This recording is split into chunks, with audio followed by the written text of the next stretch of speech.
Hey folks, welcome to the holiday edition. We call this the Doom and Gloom episode, the holiday special of the security table. You're kind of joining in progress, but that's just because I didn't press the record button fast enough to catch all of this this comedy gold. But hey Chris, when did we change our theme music? To what? Wait, this did we? Security table. Theme or? The security table. Oh, our theme music, yeah. We that's a good catch there. Apparently, Matt listens. Matt's one of our listeners. Well, I have to go.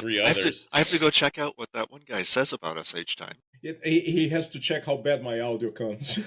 That's true. But I think I fixed that. It was better last time. Yes. We'll let the listeners decide that in the court of public appeal, or no? No, you didn't get that right. Public opinion. So Ezer, why don't you set up what kind of started us going down this road?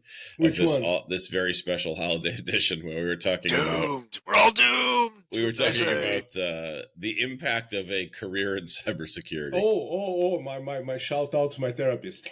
You know who you are. Anyway, wait, I thought there were multiple. If you know, no. The voices are multiple. The therapist is only one. I think. If you know, you know. Yeah, I think. But anyway, one recurring discussion that I have with her is that there are some professions in the world that just let you look behind the curtain and see how the thing actually ticks. And I believe that ours is one of those.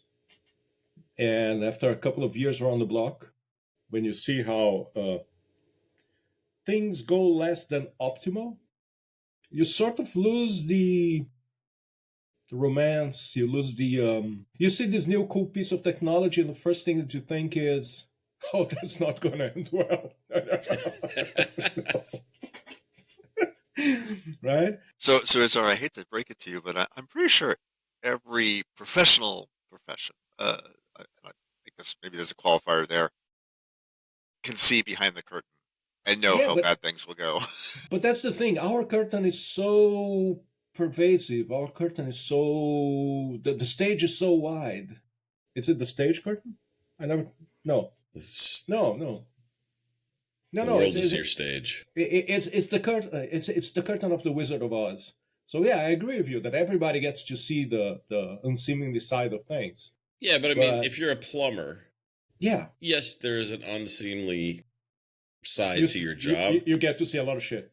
Yes, exactly. But but that is localized to a single house and a single. It's not like the things that we see or that we have seen could impact the entire world of technology, for example. And yes, large swaths of tech and or population. And I'll even offer that, okay, we have seen a lot, but there's a lot that other people have seen that we are not at the level of seeing. So that there is way more out there that even we don't know about. And that just scares me. And I'm not going conspiracy theory here. It's just that you hear state actors and this and that and the other one, and these people apparently have way more capabilities than the people that daily interact in a way with us.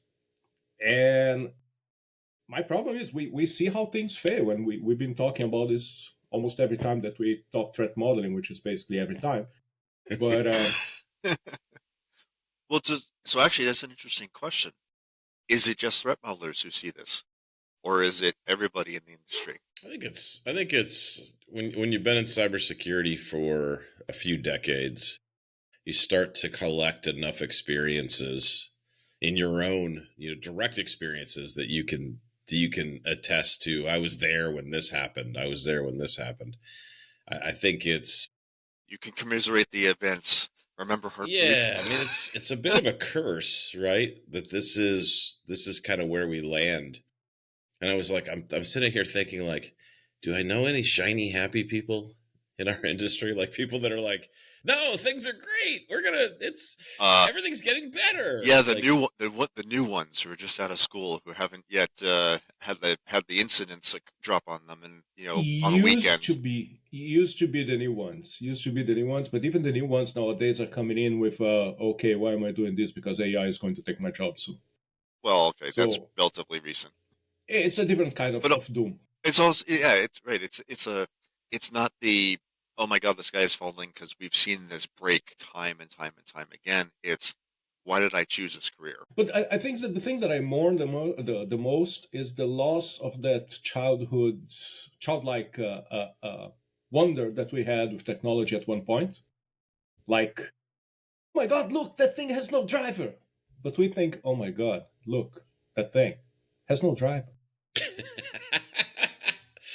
that is, you are 100% spot on.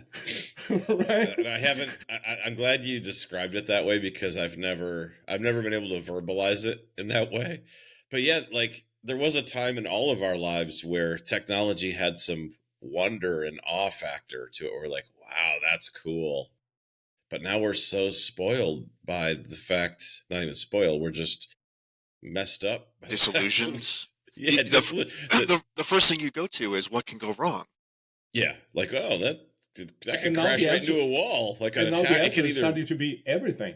it could fail in that it's cameras could fail and it could just run into a wall, or an attacker could take over and crash two cars together. Like, why do we have to go there? Why can't we just see the beauty? And that's a cool thing, that car Let's driving down the road. let's just put it like this. At one point, we had the tram problem. The what's the name in English? The when you had the car rail going down the rails, and it had to decide Yeah, But which yeah, yeah, car yeah, to. yeah. yeah, yeah. Which ethical decision to It's make? yeah, it's ethical. Do you run over the workers or the kid? Right? Right, but that one was like for one tram, for one car. Now you have this all the time in as many cars as you can put in the street But all the time. you've seen the video of the testing of the various sensor systems that autonomous driving vehicles, currently roadworthy and legal driving, autopilot, whatever they're called, uh, do when it comes to obstacles, especially things like balls in the street or kids.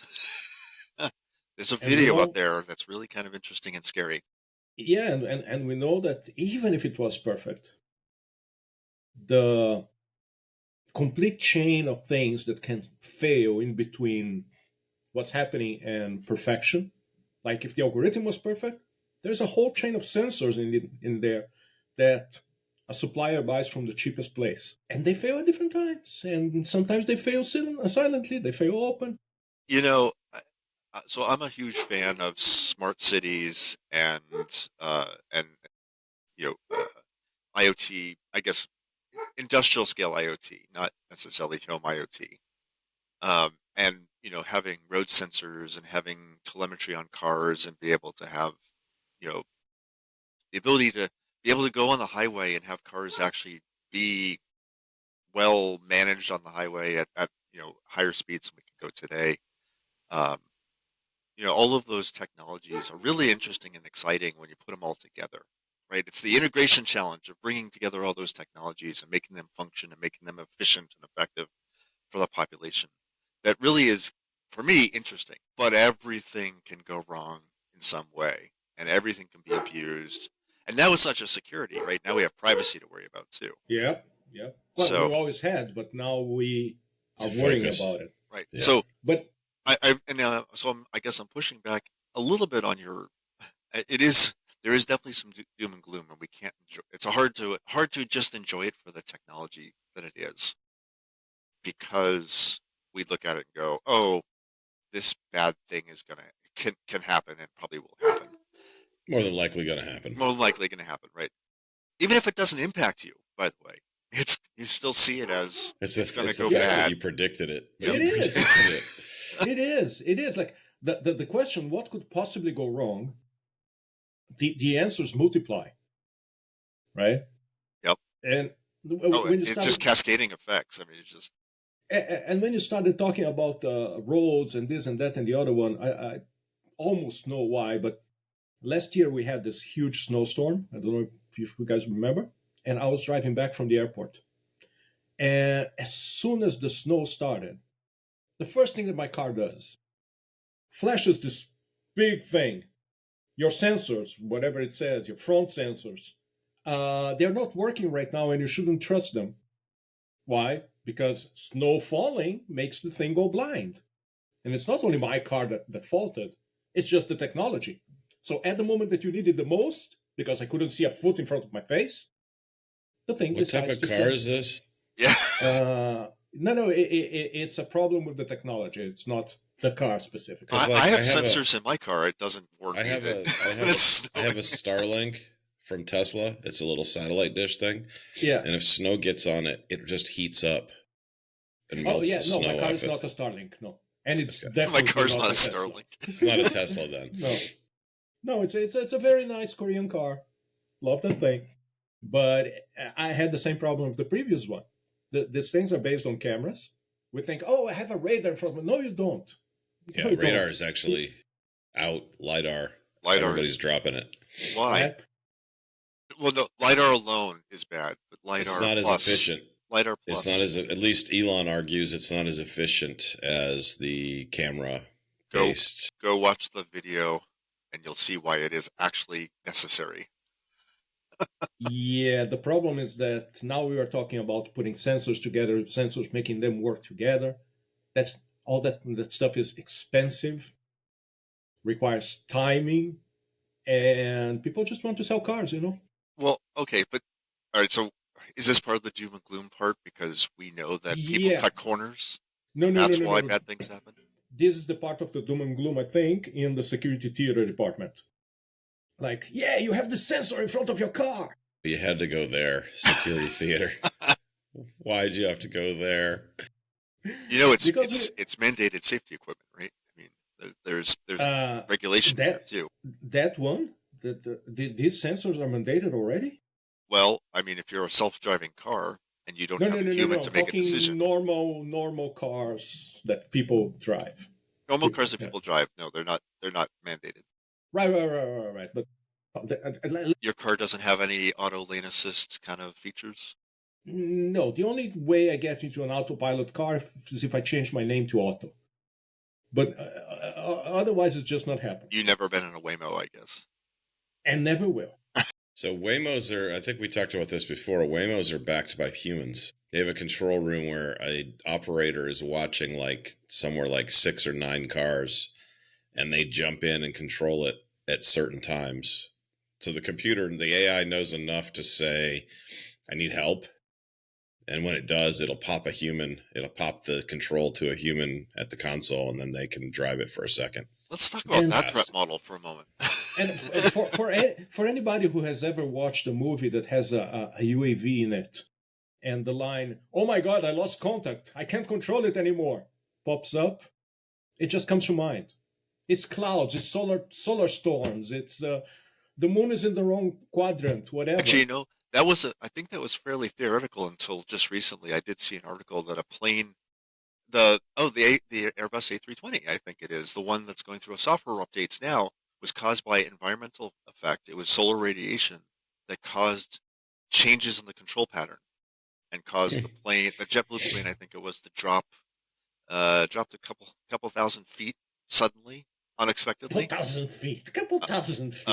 and then I guess they had a lift event as well, but which caused Airbus to issue their software recall. So there's an example of things that are definitely outside your control that have to be accounted for, right? And somebody should have threat modeled that. Hopefully they did, but they didn't handle it properly in software. And so now there's an interesting thing there. It's unlikely. I, I would hazard a guess that Airbus was not cutting corners, right? I doubt it.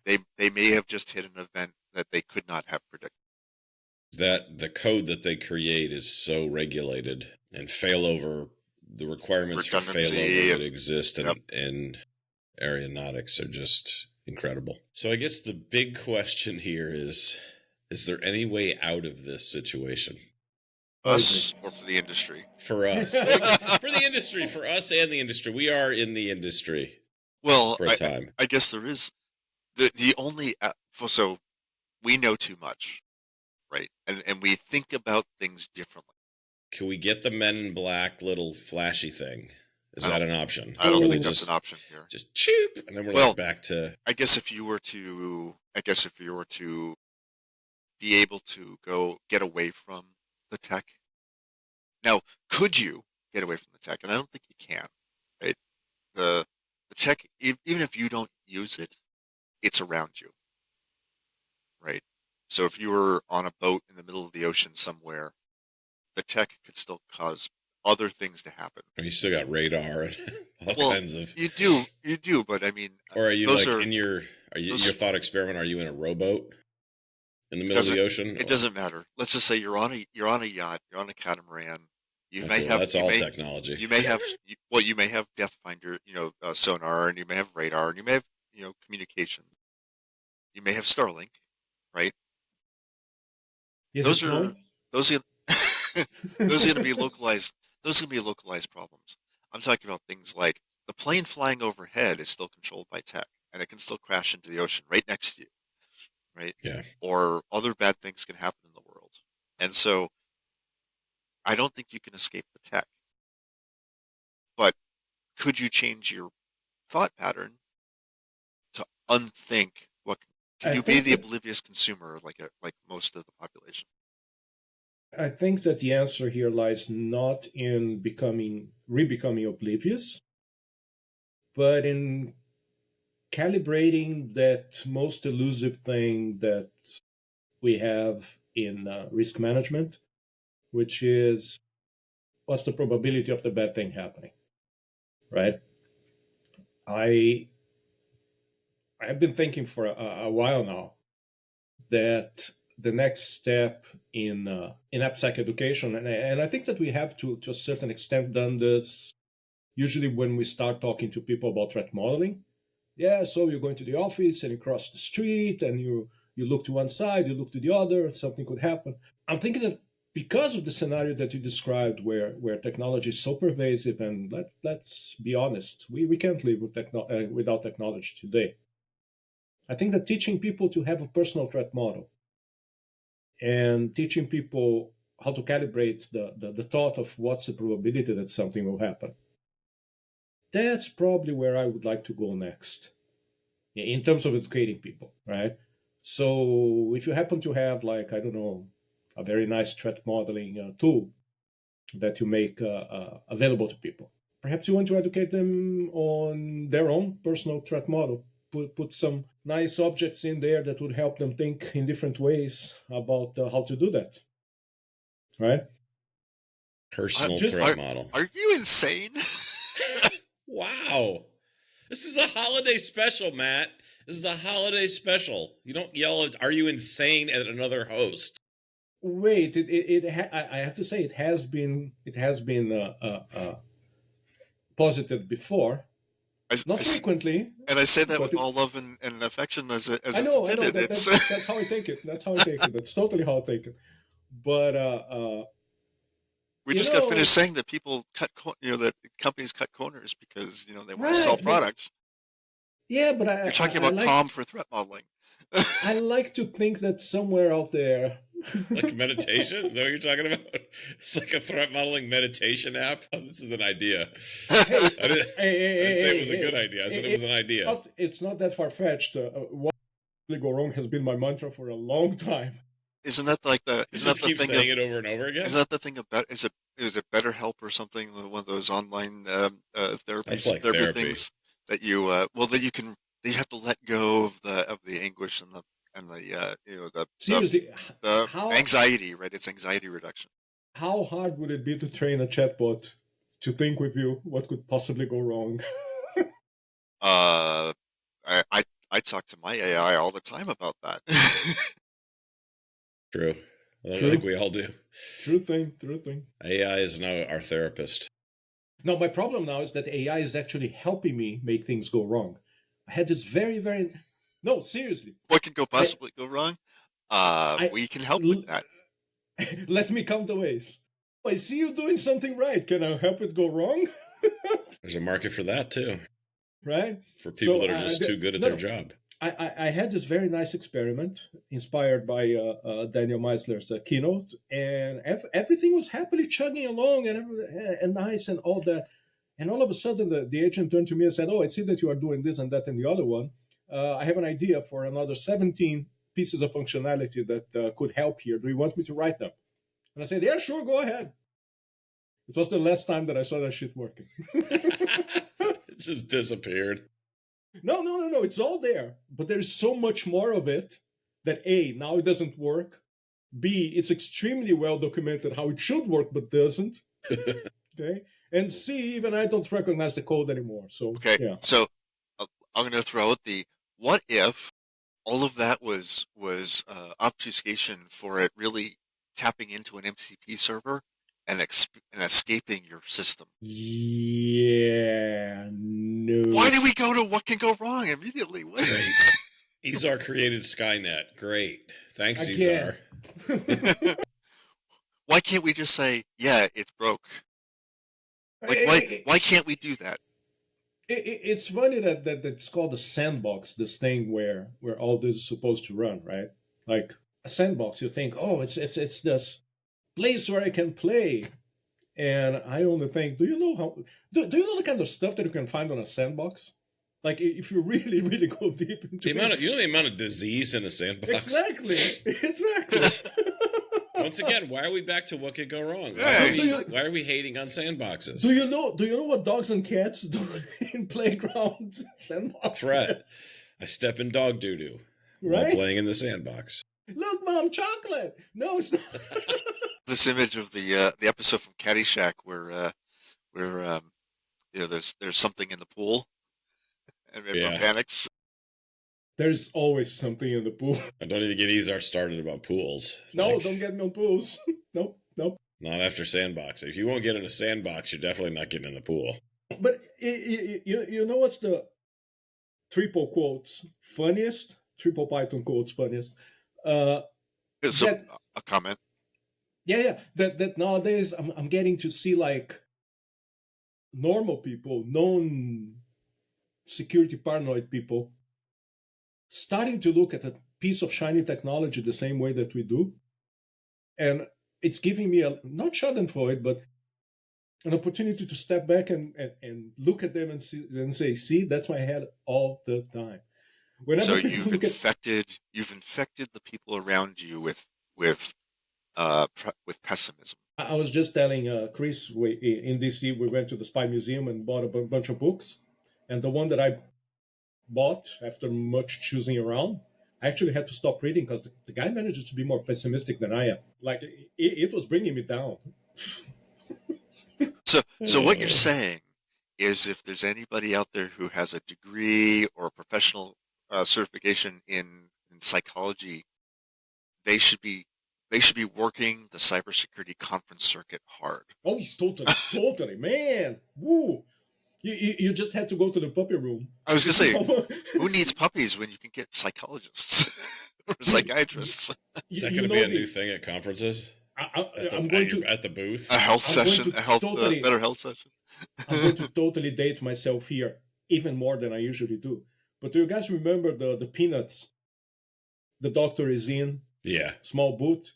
Yep. Whomever puts that into a cybersecurity conference, man, they are going to make so many 5 cents. There's so many leads generated. It's amazing.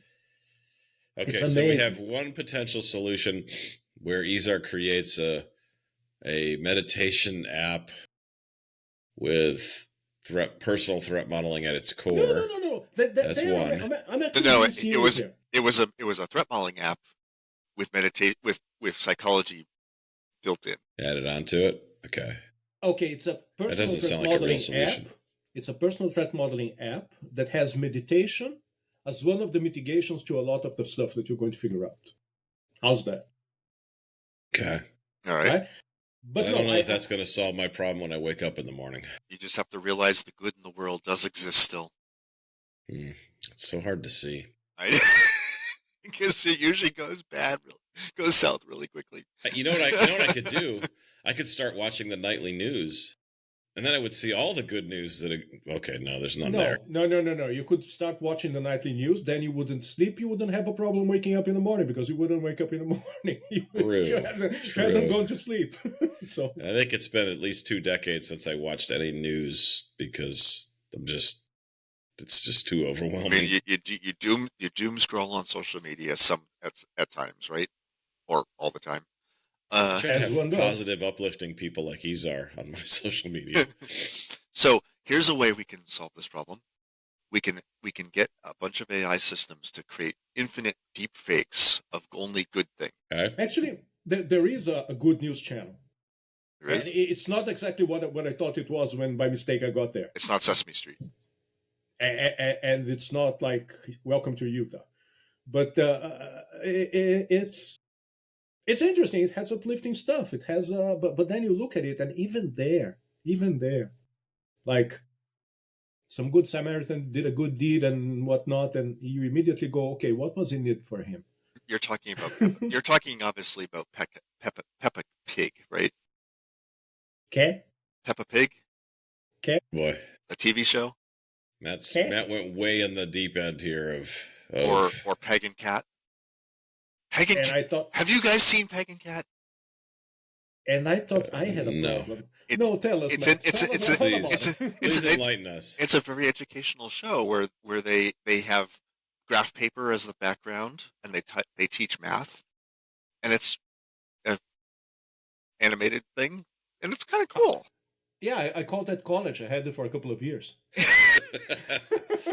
Now I have seen a cartoon called Ren and Stimpy. The same thing. Very different. That's the one. That's the one. I mean, it's it's more geared towards younger individuals and cybersecurity professionals who may have needed a little bit of decompression time. Okay, so that's your positive.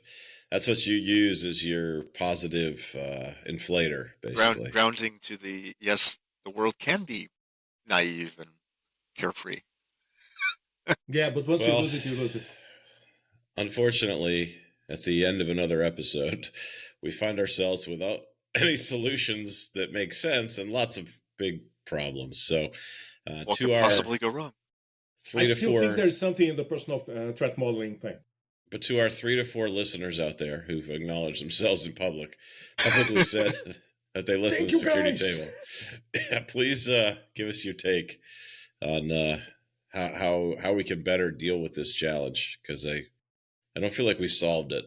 I feel like we came up with some ideas, but we need some more brainstorming. The psychiatrists meet up at the security conference. We should have a psychologist conference by the cybersecurity conference. Well, we were close this time with OWASP AppSec DC, where they had at least medical doctors on site. Right. It was a liver. It was a liver conference. Right next to all the cybersecurity people who are heavy. By the way, those guys lost those guys missed the biggest opportunity ever, right? They call themselves the liver conference. They should have had medical conference.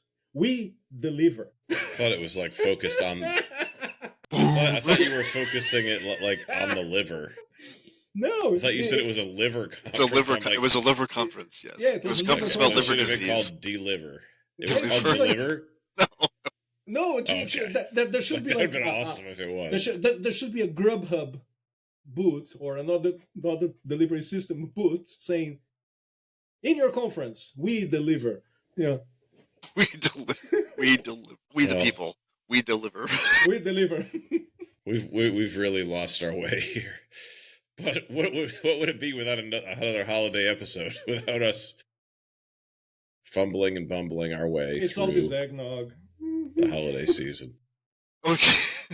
They'll pick me up that is your eggnog. Yeah.